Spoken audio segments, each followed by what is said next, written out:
Grace, mercy, and the peace of God, the Father, the one who resides in his temple, and God the Son, the one who came to the temple, and God the Holy Spirit, who makes us his temple, be and abide with you this day. Amen. Have you ever had occasion to say to someone, "Oh, grow up"? Or maybe you've heard those words. Maybe both. Sometimes we need to grow up. We need to mature in our understanding, in our lives. Sometimes we just need to grow up. There's also a cliche, kids grow up too fast. Maybe you've said that, maybe you've lived that. Because kids grow up fast. I remember when my kids were small, especially when we just had Max and he was little, and there would be people who would say, "Soak it in because kids grow up so fast," which is true. Jesus was growing up, growing independent, a preteen there in Nazareth. 12 years old, the age of our youngest now, and imagining Jesus, the age of Drew, doing the things he does in this text are a bit striking, having a kid that age. In this season, we're in a series, What Child Is This? And each week, we see that Jesus is no ordinary child. He's not ordinary, though he's not completely out of the ordinary, I would suggest. But in the way he's not ordinary, we see that the favor of God was upon him. That's in verse 40 of Luke chapter 2. The child grew and became strong, filled with wisdom, and the favor of God was upon him. The word that's translated favor here in this text is the same word in Greek, charis, that we use for grace. Most of the time, the vast majority of time that word appears in the New Testament, it's translated grace. So the grace of God was upon him, even at 12, even as a preteen. And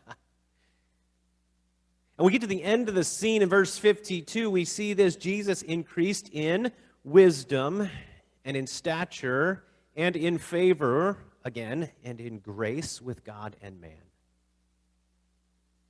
The word is charis, and it's the same word that it's the root of charismatic. So someone who's got a charismatic personality, not in the way that, is kind of the cult leader charismatic personality, but in the way that is engaging, same word. He's filled with grace and favor of God. So that bookends this narrative that Jesus is full of wisdom and grace and growing in stature and maturing, but what happens in the middle? In the middle, Jesus is left behind. Verse 43, when the feast was ended, as they were returning, the boy Jesus stayed behind in Jerusalem. It seems, at the initial reading, that it's kind of bending that fourth commandment, honor your father and mother, at least a bit, right? That Jesus was doing what he wanted to do. He was striking out on his own. How many 12-year-olds want to be more independent? I'll look at the 12-year-old in the room. How many teens want to be more independent? How many want to bend the rules and do it their own way? Some kids start much younger, at about age 2, wanting to do it their own way, wanting to be independent, wanting to be big. The end of the story, verse 51, says that Jesus was submissive to them. And I think that's Luke's way of saying this was not Jesus bending the rules and going his own way and striking out on his own and ignoring what his parents would want him to do, that there's something different happening here. There's something different from rebellion of a preteen deciding to go where he wanted to go and do what he wanted to do. It's different from that. But still, his parents were searching for Jesus. Beginning in verse 43, it says this: supposing him to be in the group, the parents went a day's journey. They began to search for him among relatives and acquaintances, and when they did not find him, they returned to Jerusalem searching for him. Jesus was missing. At some point, we heard a story, and I think it goes back maybe to when we lived in Ohio, but maybe Oklahoma, I don't remember. Or maybe we heard it twice, two different families who've had this happen. There was a group of families traveling together, caravanning to go on a vacation in the same place, and they were going to stay in the same hotel or location, and so they just piled into the vehicles, and this one you could do that, right? And intermingle families, right? And so they're driving down the road, and it's time for a rest stop, and so they, exit the freeway, and everybody gets out and, goes in and uses the facility, and then they all pile back in and drive on. And they get to the next stop. Maybe it's dinner time. I don't remember what it was that caused them to stop, or maybe they reached their destination, and they realized there was one missing. At the rest stop, the assumption was made that, well, he probably got in the car with the other family where he was riding before.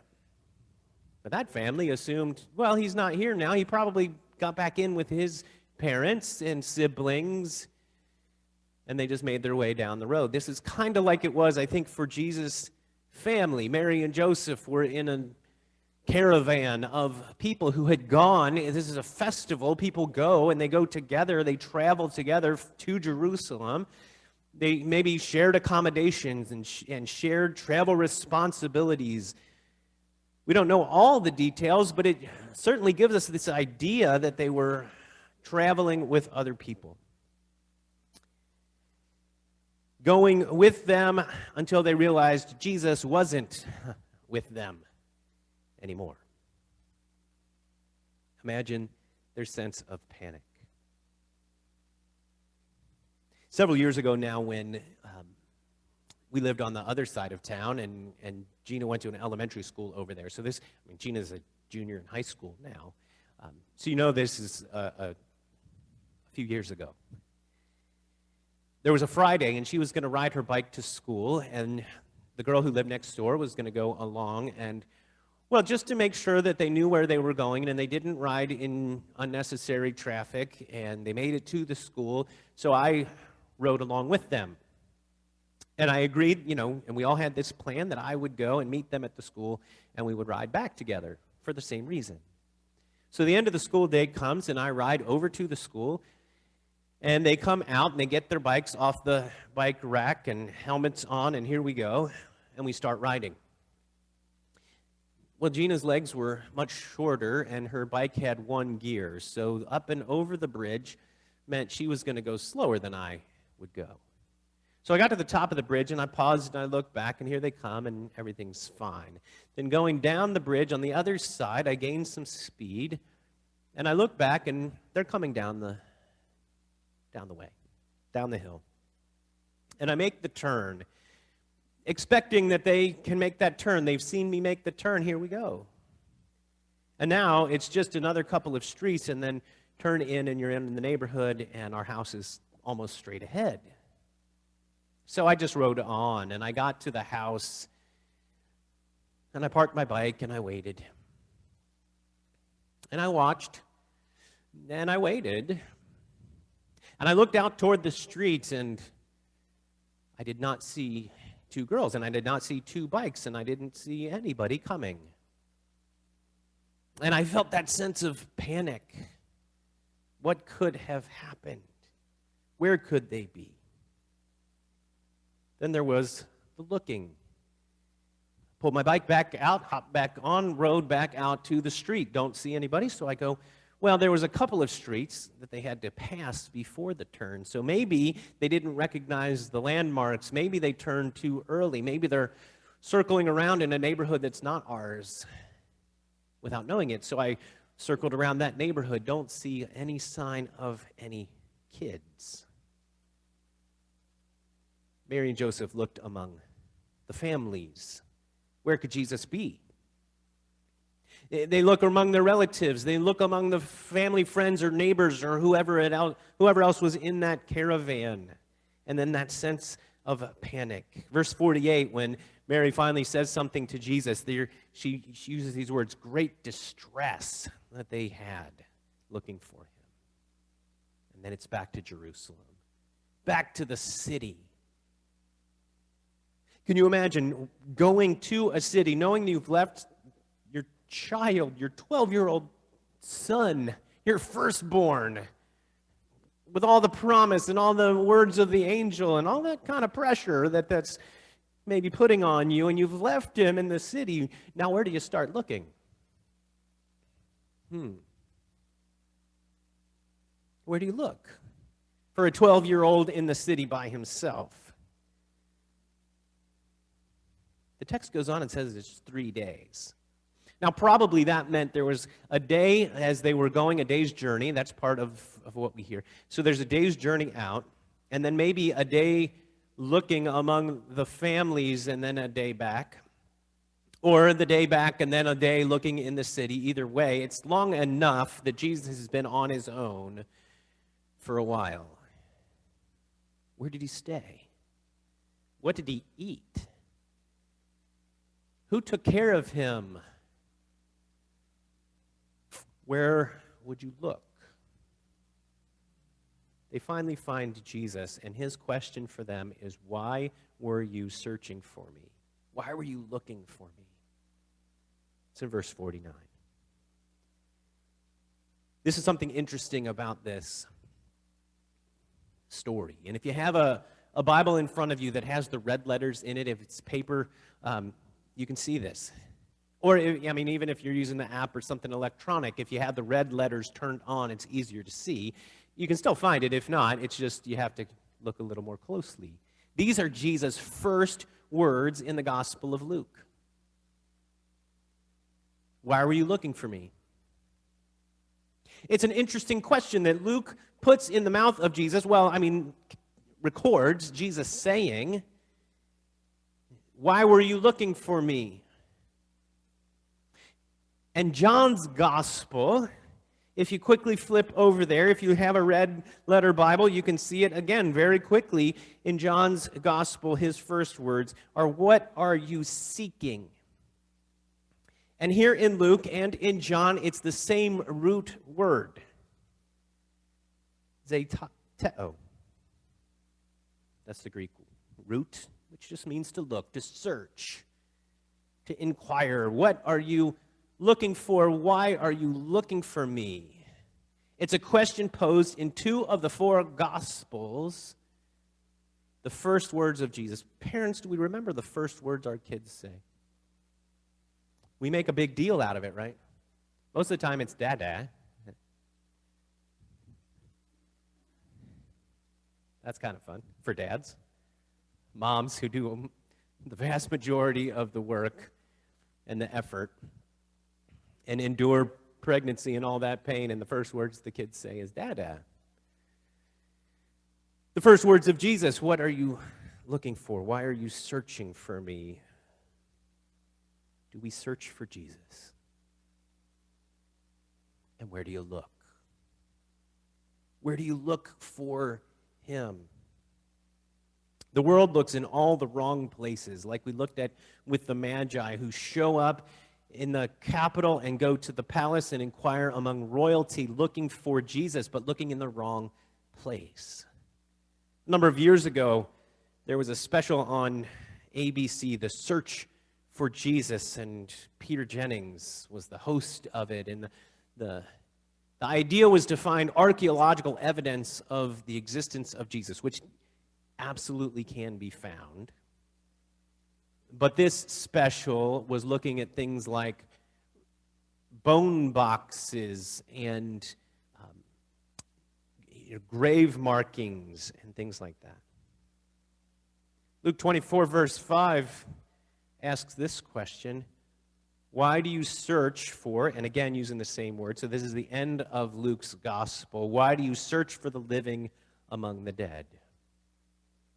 Why are we searching for Jesus in places where he can't be found? Don't look in the grave. Don't look for a bone box. Don't look in places where Jesus will not be. Find him where he is.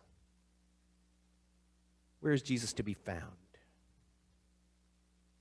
He is where he promises to be for us. He's in his word. He's in the sacraments. He's in our presence as we gather in his name. He's in the loving actions of his people. He's meeting with us in prayer. And by 12-year-old Jesus' own words, he's about the Father's business. He's about the Father's business.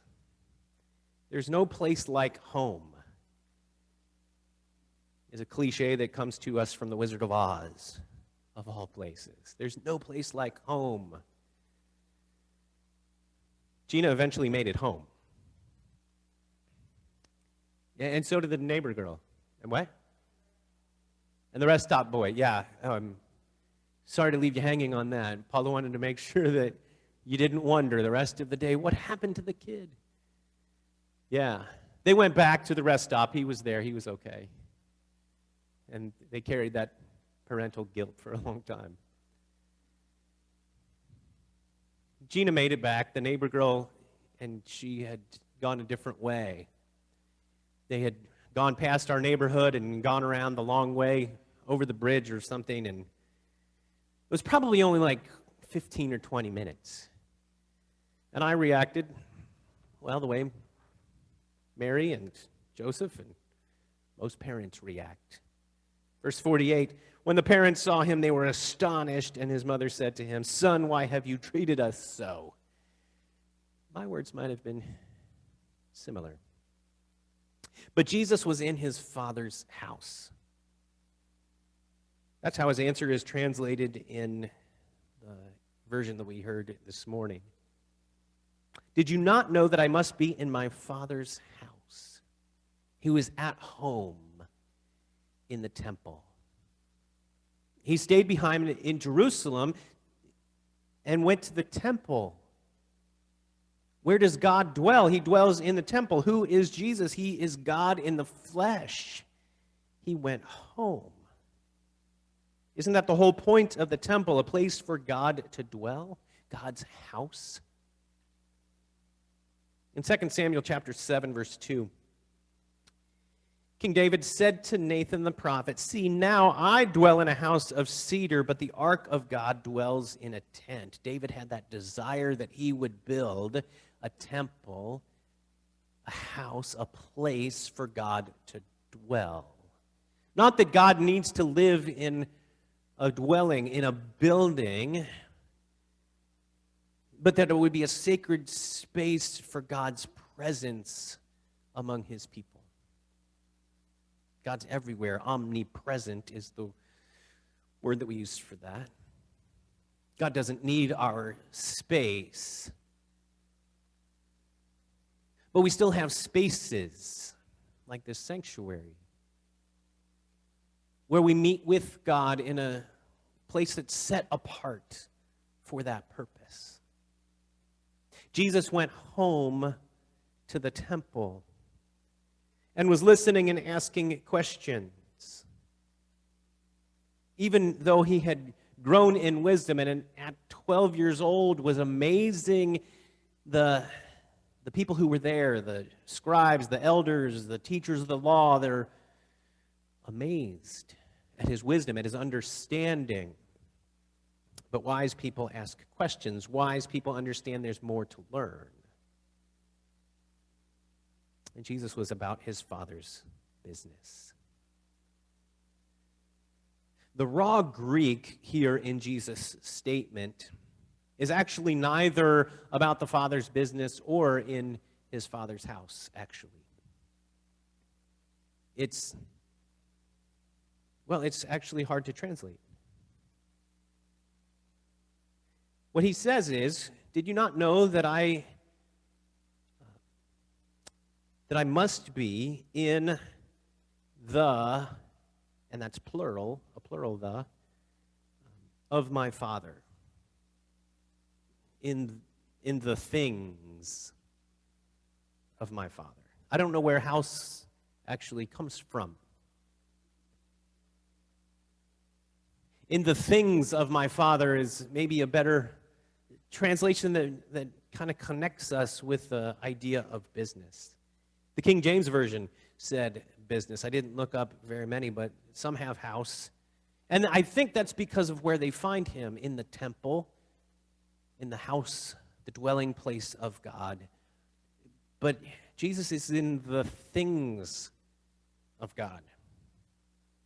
It's more than in the house. We can be in the same house with someone, but not on the same page.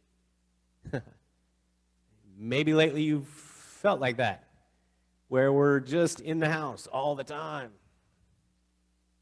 And hopefully you're on the same page some of the time, most of the time. Jesus was in the house and on the same page and into the business of his Father. That's what he was about. And not just in this scene at age 12.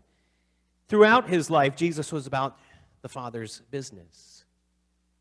As he gathered disciples, as he taught, as he walked along the road, as he healed, as he raised the dead, as he performed the miracles, showed the signs, as he taught with authority that people just didn't understand. Jesus was about his Father's business. And as he walked that road to Jerusalem, the place we see him at age 12 is the place he's headed back to throughout his ministry, throughout his life, where he would stand trial, where he would be crucified. That's his Father's business. That's the purpose for which he was born. He was about that his whole life, and in his death, and in his resurrection. And then he sends those followers, those who believed in him, to be about his business. Because God calls us to be about his business too. To actively seek his will. To go to the places where we will meet with him, where we will spend time in his presence, and to live lives that are true to our faith, pursuing God's purpose for our lives. So the way that we carry this out isn't to gather in the dwelling place of God, isn't to come here and camp out. Couldn't do that now anyway. But it's to be about the Father's business, to be about the things of God, to live lives of faith and hope and love, to pursue our purpose, to grow in wisdom and grace. What's God's purpose for you? How can you be about his business?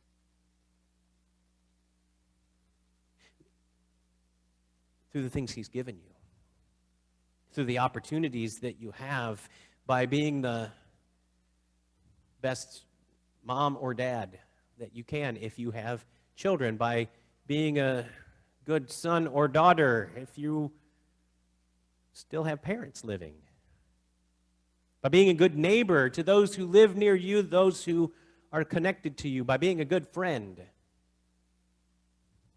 in person and online, by being a person that shines light in the darkness, that brings hope to the hopeless, kindness to those who are in need, by spending time in the presence of God in word and sacrament, we can be then strengthened to be about the Father's business. This morning we're spending time in his presence, scattered wherever we are, in order that we can be about his business, not for this hour, but in our lives. Making sure that we take Jesus with us when we go. There's an old, I think it's American Express, pretty sure, slogan from a number of years ago. Don't leave home without it. Don't leave home without Jesus. Don't leave him behind. To dwell in the temple, to stay in that space, but bring Jesus with you, wherever it is you go. Amen.